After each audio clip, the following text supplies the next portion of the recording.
El pueblo unido jamás será vencido. El pueblo unido jamás será vencido. El pueblo unido jamás será vencido. El pueblo unido jamás será vencido. Du coup, Ambroise m'a volé mon intro. Non, mais avant de commencer directement, si je suis honnête, j'ai essayé de mettre à jour ma présentation au rythme des événements qui arrivaient. Et je pense que c'est juste impossible, parce que la vitesse des événements, elle s'est tellement précipitée dernièrement. C'est quelque chose d'assez cool pour des révolutionnaires. Mais ce qui fait que moi, aujourd'hui, je vais me concentrer sur la question de l'austérité, parce que je pense que c'est une question cruciale dans la crise qu'on vit aujourd'hui du capitalisme, et qui permet de faire le lien avec tous les autres mouvements, tout ce qu'on voit notamment avec la Palestine. Et ma première question, qui est la question, je pense, la plus importante, c'est on doit répondre à pourquoi l'austérité arrive maintenant. De la gauche, on entend beaucoup que l'austérité, c'est un choix idéologique d'une bourgeoisie néolibérale ou plus méchante que d'habitude. Et c'est compréhensible, vraiment, ou plutôt c'est compréhensible que cette idée se répand dans la population, on gagne un ancrage, parce que du point de vue de la société dans son ensemble, du point de vue des travailleurs, des travailleuses, l'austérité, ça paraît, à première vue, totalement irrationnel.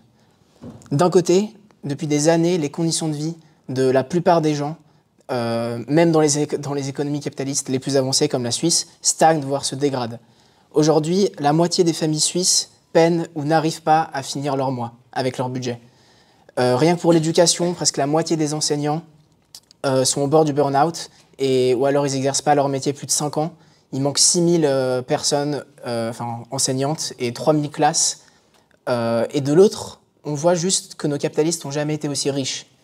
41 milliardaires en Suisse se partagent 222 milliards. C'est une augmentation de 71 milliards depuis 2019. J'ai fait un petit calcul, ça équivaut à 39 millions par jour, ce qui voudrait dire qu'un travailleur à salaire moyen devrait bosser 42 ans pour gagner ce que gagnent en un jour ces personnes. Je pense que cette absurdité du système, une enseignante qu'on a interviewée dans un des numéros de notre journal l'a très bien résumé en disant que l'idée de faire des économies dans un tel contexte, c'est totalement aberrant. Les gens, ils voient de plus en plus ce fossé se creuser entre leur vie et les leurs et celle de l'élite, et ils remettent en question le système. Et du coup, de cette idée que c'est totalement irrationnel, nous, ce qu'on répond à ça, nous les marxistes, on dit un système qui fonctionne selon les profits et non les besoins est un système irrationnel. Pour un peu expliquer comment ce système fonctionne, il faut partir à la toute base. Dans un système capitaliste, la production elle est dominée par la production de marchandises. Donc en gros, le but de cette production, c'est pas de satisfaire des besoins socialement utiles, mais c'est avant tout de vendre pour réaliser un profit. En gros, pour vendre leurs marchandises sur le marché, les capitalistes ils sont en concurrence les uns avec les autres. Et donc ça veut dire que pour éviter de se faire manger par le voisin, ils vont mettre leur intérêt personnel immédiat, leur profit du lendemain avant tout le reste. Ça fait que personne ne peut penser collectivement dans la société aux besoins de la majorité. Les profits immédiats, ils dirigent la conduite des capitalistes et ça en revient à une question de survie pour eux. Mais ce système, il est basé sur des contradictions énormes. Les capitalistes, c'est ceux qui possèdent et contrôlent tous les moyens nécessaires pour produire, mais ça signifie qu'ils ont besoin, pour les activer, des bras, des têtes de tous les travailleurs qui, eux, possèdent rien d'autre que leur capacité à travailler, justement. Ça veut dire que la classe ouvrière fait tourner toute la société, c'est elle qui produit toutes les richesses, et donc on arrive à une production hautement sociale, gigantesque, mais dont les richesses qui sont produites par la classe ouvrière sont accaparées par quelques individus. Et comment ils s'accaparent cette richesse, les capitalistes ? C'est justement dans la production même, et c'est aussi là qu'on comprend la source des inégalités. Le capitaliste, il emploie un travailleur pour qu'il bosse une journée pour lui, ou plus, en l'échange d'un salaire. Mais assez rapidement, en fait, le travailleur, lui, il va reproduire la valeur de sa force de travail. En gros, il va rembourser son salaire au capitaliste. Et tout le reste du temps, où il va continuer à travailler pour son patron, il le fait gratuitement. Les travailleurs, ça veut dire qu'ils produisent durant tout ce temps un surplus de valeur, on appelle une plus-value, mais au lieu que cette plus-value, elle lui appartient, elle est genre mise dans la poche du capitaliste. Et la source du profit, elle est juste pas plus compliquée que ça. C'est pas une combine ou un tour de passe-passe. C'est dans l'exploitation même, dans le mode de production capitaliste même, que on peut voir la source de l'inégalité, de la misère ambiante autour de nous. Mais Marx, il a montré que non seulement c'est la source de l'inégalité, mais que c'est aussi la source pour une crise, et donc pour le renversement potentiel du système entier. Et pourquoi ça? Parce que dans la concurrence, le fait que la concurrence en fait, pousse les capitalistes à toujours plus produire de marchandises pour les vendre à la classe ouvrière, et que cette même classe ouvrière n'a pas les moyens de racheter l'ensemble de la production, ça crée forcément une crise de surproduction, ça paralyse toute l'économie, ça provoque une baisse brutale de la production, des licenciements, fermeture d'usines, du chômage, de la misère, etc. Et en effet, après les décennies exceptionnelles de croissance des 30 Glorieuses, la crise elle est revenue hanter le capitalisme. Et donc, si on voit que la crise elle est intrinsèquement liée au mode de production même capitaliste qui produit que la crise fait partie du capitalisme, la question elle devient plus tellement pourquoi le capitalisme tombe en crise, mais pourquoi il n'est pas continuellement en crise. Et à ça, en fait, il faut voir que la bourgeoisie elle a différents moyens de surmonter sa propre crise. Deux principalement. Un, c'est trouver des nouveaux marchés. En gros, la mondialisation qu'on a vue dans les années 90, c'est principalement ça. Développer les chaînes de production à l'international ou intégrer d'autres marchés. Dans les années 2000-2010, il y a la Chine justement qui a permis exactement ça. Et le deuxième moyen, c'est l'endettement ou les crédits, qui est juste en fait un moyen pour les capitalistes de créer artificiellement de la demande, de créer plus de consommateurs si on veut, ou alors de sauver les entreprises de la faillite inévitable. En Suisse, on a eu le rachat d'UBS après la crise de 2008, et plus tard, on a vu dans tous les pays du monde, avec la pandémie, juste de l'argent jeté dans l'économie massivement pour la maintenir. Mais le truc, c'est que ces moyens, pour repousser les crises, ils deviennent inévitablement les facteurs de la prochaine. En s'attaquant pas à l'origine de la crise, la production capitaliste même, en gros, la bourgeoisie, elle fait qu'augmenter l'échelle et le poids des contradictions et réduire surtout les moyens pour prévenir la prochaine qui arrive. Et tout ça, ça nous amène au nouveau palier, si on veut, actuel de la spirale de la crise du capitalisme qui s'est vraiment manifestée après 2008. Et c'est ça qui fait qu'aujourd'hui, avant on voyait la mondialisation justement et une croissance économique, on voit une guerre économique qui disloque les chaînes de production, une escalade des tarifs douaniers, le rapatriement de la production dans chaque pays, et finalement le spectre de la récession qui vient toquer aux portes des capitalistes. Dans cette situation, les États-Unis jouent un rôle important. Bien que c'est toujours la plus grande puissance impérialiste du monde, c'est plus la puissance hégémonique d'avant. Elle subit en fait un déclin relatif vis-à-vis d'autres puissances impérialistes plus dynamiques, plus jeunes, qui viennent remettre en question son hégémonie.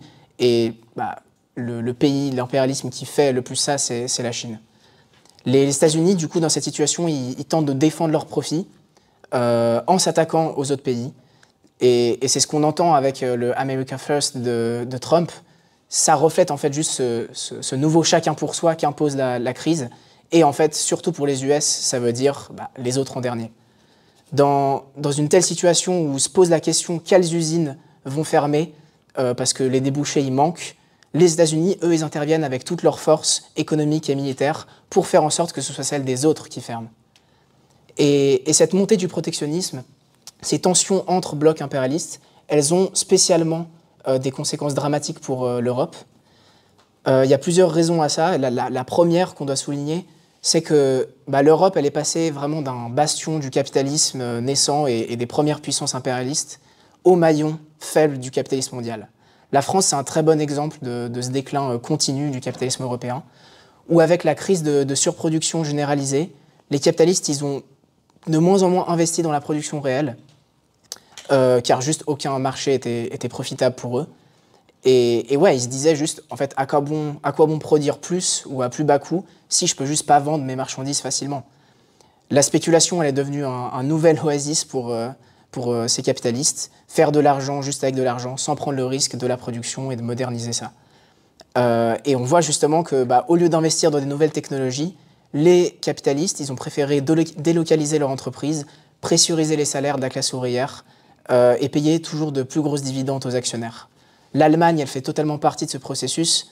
On voit juste une désindustrialisation énorme du secteur automobile parce que justement, elle est plus assez compétitive par rapport au marché surtout, si on prend le secteur automobile, des voitures électriques chinoises, par exemple. Et ainsi, la productivité du travail, elle a reculé. L'industrie, elle a perdu en compétitivité vis-à-vis de justement d'autres pays comme la Chine. Et la stagnation économique est revenue. Ils ont essayé, en fait, de maintenir ce déclin, si on veut, de le mettre sous le tapis, avec un endettement massif. Mais juste ça s'est transformé de nouveau en son contraire avec la crise, où actuellement, la France atteint une dette qui vaut 115% du PIB, et ça veut dire qu'elle a réatteint le niveau de pays qui étaient massivement endettés depuis des années, comme l'Italie ou même l'Espagne. Je crois qu'elle est même au-dessus du taux de l'Espagne. Oui. La deuxième raison pour la situation catastrophique en Europe, c'est qu'en s'attaquant à l'alliance transatlantique, en gros, en brisant le bloc occidental, Trump, il laisse l'Union européenne sans défense. La fin, en fait, du parapluie militaire financé par les États-Unis laisse le coût du réarmement dans les mains de la bourgeoisie nationale européenne, qui doivent en fait juste continuer à défendre leurs intérêts de manière autonome. Et tout ça, en fait, ça montre que la situation où les capitalistes européens pouvaient se payer une paix sociale, elle est totalement révolue. Aujourd'hui, on a des conditions radicalement différentes que durant cette période des 30 Glorieuses. On a les conditions que j'ai décrites, un endettement massif qui doit être remboursé, une militarisation nécessaire parce que les États-Unis se retirent, et une Chine qui domine sur le marché mondial et qui menace du coup le marché européen. Voilà ce que c'est devenu les cartes dans la main de la bourgeoisie. Plus possible d'utiliser des cartes reverse Uno pour juste renvoyer la crise à plus tard. Et c'est exactement cette situation qui pousse chaque gouvernement aujourd'hui à attaquer massivement les travailleurs dans leur propre pays. Et si on en vient à la Suisse, la Suisse n'est pas isolée dans ce processus, malgré ce qu'on entend, mais elle est pleinement intégrée dans la crise mondiale du capitalisme. Les décennies de stabilité économique, politique qu'on a pu voir ici, elles étaient basées justement sur cet ordre exceptionnel en fait, d'après-guerre bâti par les États-Unis. La paix relative entre les blocs impérialistes, elle permettait de commercer tranquillement avec tous les capitalistes du monde. La sécurité militaire garantie par une espèce d'anneau européen qui était armé par les États-Unis, ça permettait à la Suisse de baisser son coût dans son armement, surtout après la chute de l'URSS.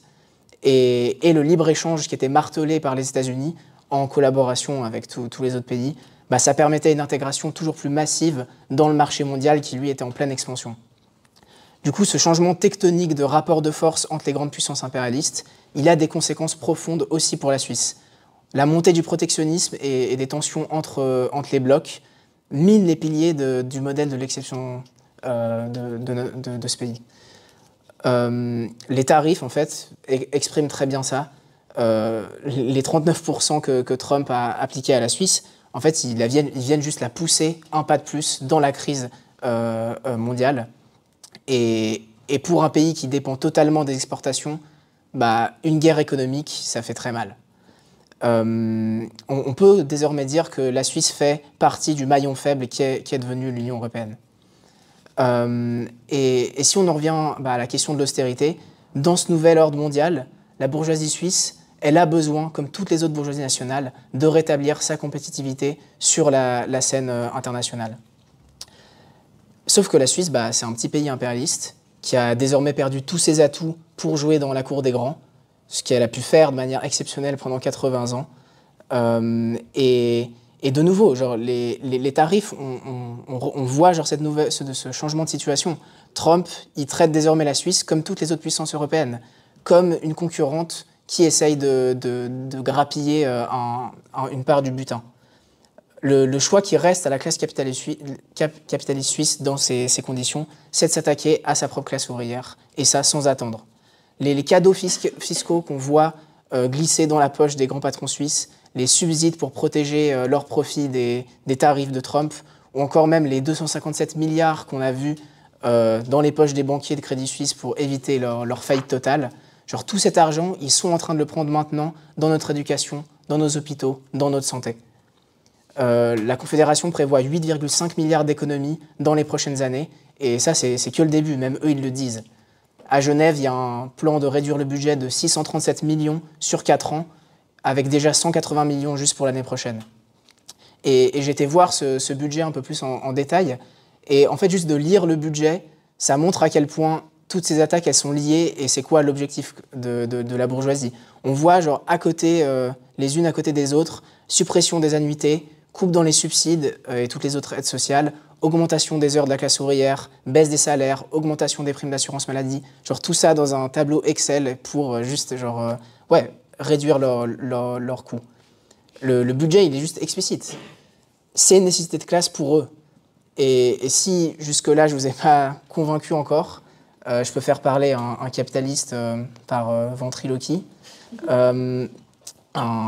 Le directeur de Swissmem, du coup, qui est l'association des capitalistes de l'industrie, des machines, équipements électriques et métaux, qui dit « Depuis le 1er août 2025, le monde est différent de celui d'avant le Liberation Day. La Suisse doit maintenant libérer ses forces. L'ensemble de la société doit s'unir pour défendre l'exportation, pour défendre l'industrie d'exportation, pour notre bien à tous. » C'est très beau, c'est un joli discours. Mais du coup, les mesures après qu'il propose juste en bas, une des premières qui arrive, c'est une nouvelle augmentation des dépenses sociales par le biais d'une hausse de coûts salariaux indirects n'est plus supportable pour les entreprises. Genre, le dilemme, il est clair. Soit ils doivent défendre leurs profits ou se faire manger par la concurrence internationale. Économie suisse le dit aussi. Si le programme d'allègement échoue ou est fortement revu à la baisse, des coupes drastiques sont nécessaires. Accepter ça, accepter leur système, c'est accepter l'austérité qui est demandée aujourd'hui par les capitalistes et continuer de couler avec eux. Et à la question du coup de est-ce que l'austérité est un choix idéologique, on répond évidemment non. L'idéologie des personnes au pouvoir, elle reflète en fait les intérêts matériels de la classe dirigeante, du coup de la classe dirigeante suisse, qui aujourd'hui en temps de crise peut plus tolérer des cadeaux pour les masses, de l'aide sociale ou des services publics. Lénine, il expliquait que la politique, c'est l'expression concentrée de l'économie, et je pense que ça résume très bien la situation qu'on vit aujourd'hui. Mais avec cette compréhension que la politique, c'est genre intrinsèquement lié à l'économie, il faut aussi ajouter la compréhension de cette unité entre la politique intérieure et extérieure de l'impérialisme.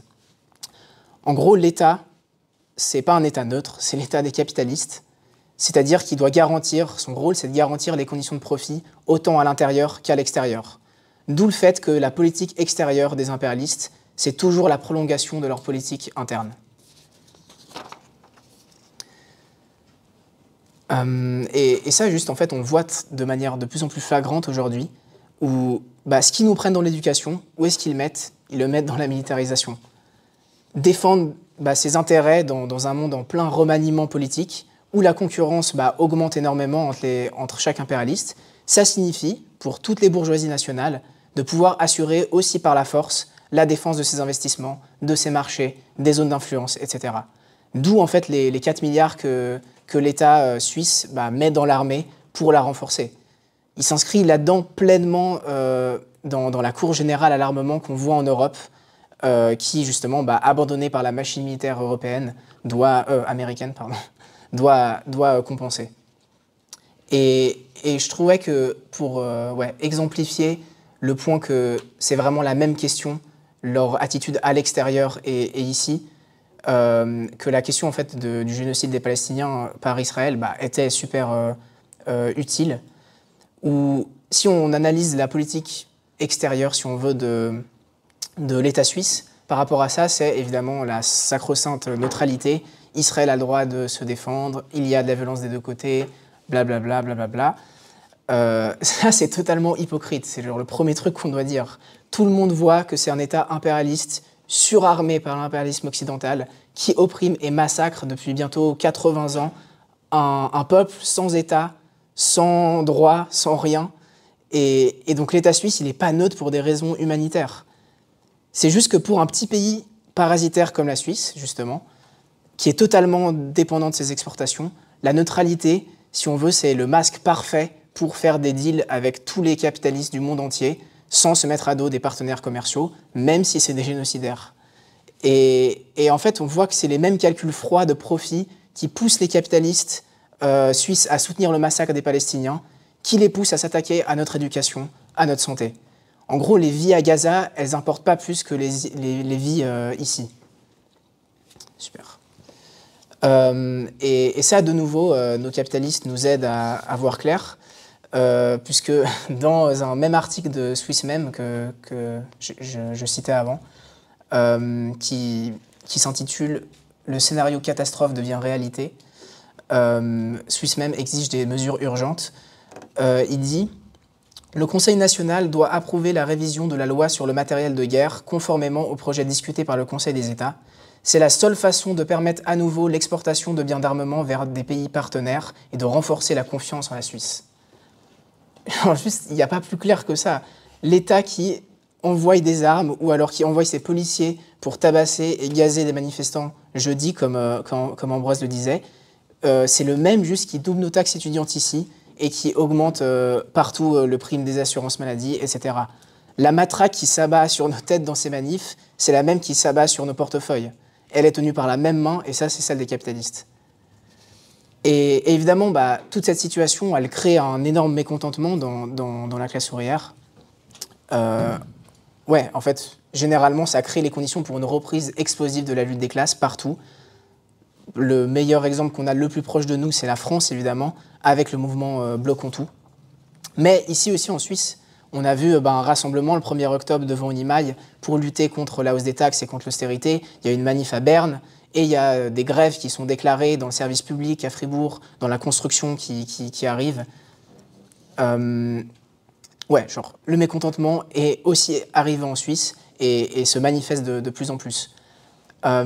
Et dans ces mouvements, pour revenir un peu à quel slogan on entend, quel programme on entend dans ces mouvements, il y a une revendication qui persiste ou qui arrive souvent, c'est la revendication de taxation des riches, tax the rich. En France, on voit avec la taxe Zuckman, qui est une taxe pour imposer les riches fortunes. Et ici, par exemple, on a l'initiative pour l'avenir de la jeunesse socialiste, qui, globalement, veut faire la même chose.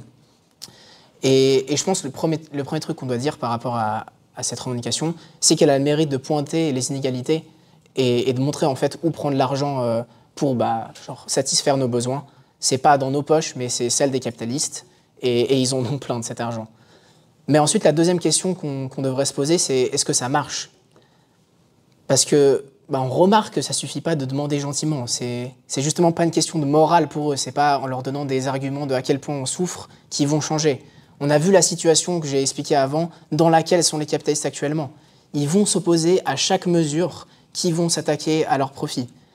On le voit justement en France avec la taxe Zuckman, les cris de scandale que font les capitalistes, alors que c'est rien du tout par rapport à ce qu'ils ont besoin pour rétablir la stabilité économique. Ils menacent de partir, de faire des grèves de capitaux. Et juste ça pour un petit pourcentage qui représente vraiment des peanuts pour eux. Et même si on va plus loin, ce genre de taxe, de nouveau la taxe Zuckman, ce qu'elle propose en fait, c'est d'une fois qu'on a pris cette petite part de gâteau aux capitalistes, où est-ce qu'on la met? On la met dans payer les intérêts de la dette. Donc même pas pour améliorer les conditions de vie de la classe ouvrière. Mais un point plus large qu'on devrait faire aussi, c'est que tant que les capitalistes seront au pouvoir, l'exploitation, l'austérité, elle fera partie de notre vie. Sans contrôle de l'économie, c'est impossible de la planifier selon nos besoins. Et c'est pour ça qu'on ne devrait pas se limiter à juste un morceau plus grand du gâteau de toute la richesse sociale qui est produite, mais on devrait réclamer la boulangerie. Ça veut dire, en gros, on devrait réclamer tous les leviers économiques dans leur ensemble. On ne peut pas contrôler ceux qu'on ne possède pas. Et ça signifie qu'on ne peut pas juste taxer des milliardaires, taxer la richesse des milliardaires, mais on doit la saisir entièrement, cette richesse. exproprier les grands monopoles, les banques et les mettre sous contrôle ouvrier. Et là, je pense qu'on entend, en tout cas les révolutionnaires ont l'habitude d'entendre déjà la gauche arriver avec ses cris de « c'est utopique, c'est beaucoup trop dur, la classe ouvrière n'est pas prête pour ça ». Et c'est assez drôle parce que juste au même moment, le potentiel il est là, on le voit. En ce moment même, il y a des mouvements de masse contre l'austérité. Et de nouveau, en France, bloquons tout, c'est le plus grand signal de juste à quel point ce constat est faux. Et si j'élargis pas juste la France, Ambroise l'a aussi dit avant, mais plus généralement, on a vu en si peu de temps une telle quantité de vagues révolutionnaires dans le monde entier qui semblaient surgir de nulle part souvent et qui a même presque traversé 4 continents. Je ne vais pas faire la liste parce que juste comme je l'ai dit, il y en a beaucoup. Mais pour donner une image plus ou moins fidèle, il y a la révolution au Népal, en Indonésie pour l'Asie, la France et l'Italie pour l'Europe, Maroc, Algérie, Madagascar en Afrique, le Pérou qui a même mis le point sur l'Amérique latine. Genre on a un véritable automne rouge qui s'annonce et ça ça montre la force des masses à tous ceux à gauche qui pendant des années ont sous-estimé ça et qui avaient juste plus confiance dans la classe ouvrière. Au Népal, en seulement quelques jours, ils ont réussi à renverser un régime. Et une autre caractéristique de ces mouvements, si on s'attarde sur eux, c'est que ces mouvements ont été massivement spontanés, sans direction. En fait, même souvent, ils ont été faits contre les directions traditionnelles ou qui étaient arrivées au pouvoir. Le Népal aussi montre ça très bien. Et du coup, dans ce mouvement spontané, on peut voir à quel point la conscience, elle change hyper vite et elle peut aller très loin spontanément, ça c'est vrai. Si on regarde de nouveau au Népal, en Indonésie, on voit que ces personnes, dans la rue, ils savent très bien ce qu'ils veulent pas. Genre, si juste vous avez un doute, on peut voir ce qu'ils ont brûlé, le Parlement, les stations de police, les maisons de ministres, même des fois les ministres eux-mêmes. Ils n'ont pas brûlé, ils les ont traînés dans la boue, mais d'une fois que tu sais ce que tu veux pas, la question qui se pose ensuite, c'est quoi mettre après? Dans une révolution, la fenêtre où les masses elles peuvent prendre le pouvoir, elle est très courte. Et les événements, on sait à quel point ils se déroulent à une vitesse incroyable. En une semaine, dans ces pays, on est passé du calme à la tempête, puis à la mise en place d'un nouveau gouvernement provisoire. Une fois que les masses elles ont dégagé les dirigeants, elles avaient virtuellement le pouvoir politique dans les mains. Seulement, elles ne le savaient pas. Et le seul moyen en fait, de ne pas laisser les capitalistes reprendre ce pouvoir, avec justement la mise en place d'un gouvernement qui défend les mêmes intérêts, mais juste qui a un visage plus souriant, en fait, ça, c'est le programme communiste. On doit remplacer l'appareil d'État bourgeois par un gouvernement ouvrier. On doit exproprier les grands leviers économiques et les mettre sous contrôle démocratique des travailleurs. Ça permettrait une baisse drastique du temps de travail. Ça permettrait aux masses de participer à la vie politique. Et en fait, c'est ça qui permet la seule base pour reconstruire une société sur la base des besoins et pas des profits. Ces mouvements, ils ont besoin de ce programme pour triompher. Et les exemples qu'on a vus, c'est criant. C'est criant de vérité. Sans cette clarté et cette détermination, les capitalistes ils réussiront à chaque fois à reprendre le pouvoir des mains des masses. Et à leur retour, on sait à quel point ils vont tirer encore plus profondément ces mêmes personnes dans la barbarie. L'exemple du Sri Lanka, il y a bientôt 3 ans, je pense qu'il y a 3 ans, et le Bangladesh l'année passée, montre ça de manière aussi super visible. Aucun problème qui était soulevé par ces révolutions a été résolu. Et du coup, seul un parti qui va au-delà de l'expérience immédiate de la révolution qui dirige et qui assimile en fait toutes les leçons beaucoup plus larges qu'offre l'histoire du mouvement ouvrier peut arriver à un tel programme, peut arriver à de telles conclusions. Si on revient au Népal, imaginez juste qu'à la place du vide total de direction, un parti révolutionnaire armé de ce programme aurait été présent dès le départ dans la révolution au Népal. Juste, ça aurait permis que des communistes ancrés partout puissent se servir de chaque tentative des capitalistes qui essayent d'agiter un peu la carotte juste avant de frapper avec le bâton pour dévoiler les contradictions de classe, pour dévoiler leur peur et faire avancer le mouvement, augmenter la confiance des masses dans leur lutte. Ou alors des communistes qui auraient à faire le lien entre les aspirations démocratiques immédiates du mouvement et les tâches plus avancées de la révolution. Avec un tel parti, ce aurait été possible de gagner une à une les différentes couches des masses qui détestent ce régime à la révolution socialiste. Et ensuite, une fois que toutes les couches de la population auraient ce programme en main, juste rien pourrait les arrêter. Une victoire de la révolution socialiste au Népal, s'il y avait eu cette direction, ça aurait été une immense inspiration pour la révolution européenne. Ça aurait changé le rapport de force, même du prolétariat et de la bourgeoisie au niveau mondial. Et donc la présence des communistes, elle est indispensable.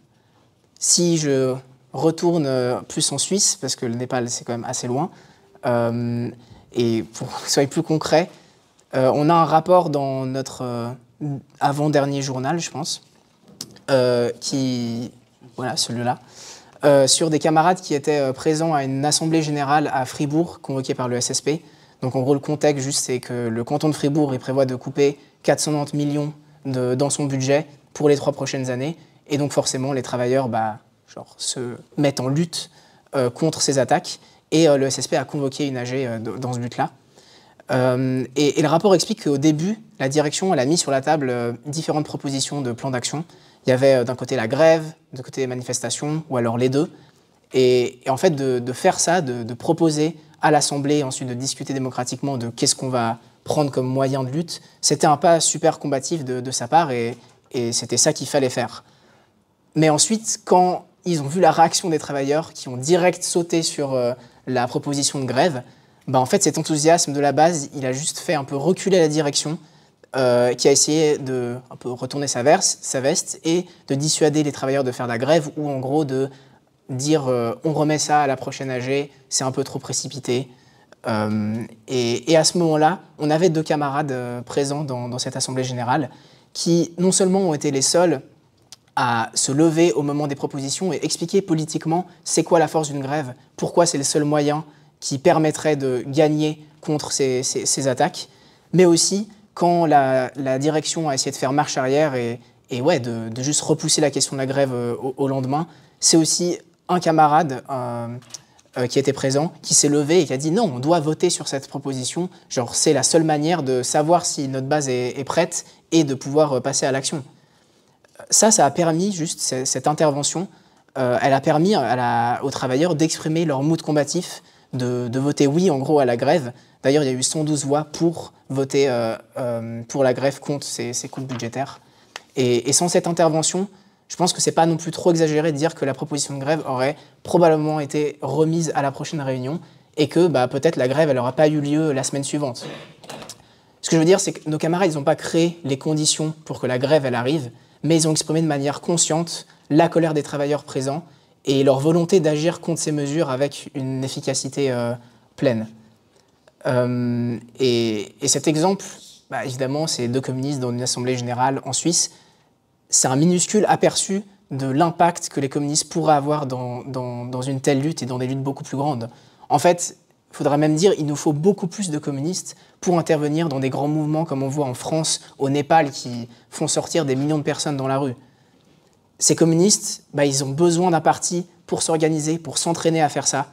Et un tel parti, on sait qu'on ne peut pas l'improviser justement dans le feu d'une révolution, mais qu'on doit le construire avant. Toutes les révolutions que j'ai citées avant expriment ce fait. Ça, c'est l'urgence de notre tâche, construire ce parti. Et donc j'aimerais conclure en m'adressant juste à toutes les personnes dans cette salle qui sont présentes et ne sont pas encore membres de notre internationale. Juste, on a besoin de toi. Ce sont les mêmes forces historiques qui radicalisent la jeunesse et les travailleurs en Suisse qui ont créé ces révolutions qu'on a vues en Asie. Quand ces forces elles auront creusé suffisamment sous la surface en Suisse pour que de tels mouvements de masse surgissent aussi, alors il y aura 2 options qui vont s'offrir. Soit tu seras surpris, porté par la vague de la révolution, autant dans son flux que dans son reflux, sans pouvoir t'orienter dans le chaos qu'est une révolution. Et soit alors, tu auras construit une organisation solide de plusieurs milliers de communistes qui seront préparés pendant des années pour ce moment, qui auront les idées et l'expérience nécessaires pour gagner les masses et les mener au pouvoir. Nous, à l'ICR, à l'Internationale communiste révolutionnaire, on a choisi la 2e option, et du coup, j'invite toutes les personnes ici présentes de nous rejoindre à cette tâche. Merci.